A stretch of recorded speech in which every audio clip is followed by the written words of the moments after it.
Hello everyone, welcome here. Getting started lecture. So let's start.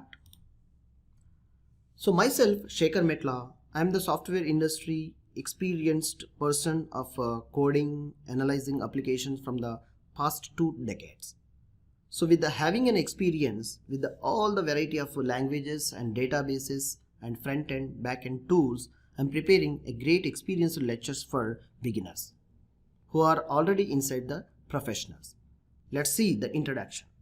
Welcome here to use this online tutorial to speed up and slow down your video lectures, a complete program at any time. Learn from anytime and anywhere using internet connected mobile or computer or any other device which are connected to play video lectures. Make sure to practical exercises which are available. And how to get an help. Check with your knowledge using video lectures. Making instant quick help using either Google or Stack Overflow search engine techniques. Submit your questions to ask our QA forum for details on what you have tried and with a screenshot and error code practiced by you. How to approach the course? Best way to approach the course is review videos with your practical hands-on session.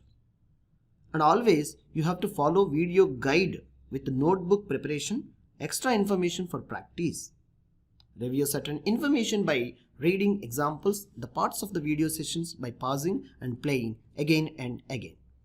Once you are playing like an explanation is clear, you have to practice hands-on session with your computer system. Coding will always require more practical knowledge. So assessment and solutions. You will be assigned a simple assessment on few sections in our course journey. To be test your skill level, which is based on your previous lectures only. At anyhow, you will be guided the solution for the assessment. I hope you will be inside the course. Thank you.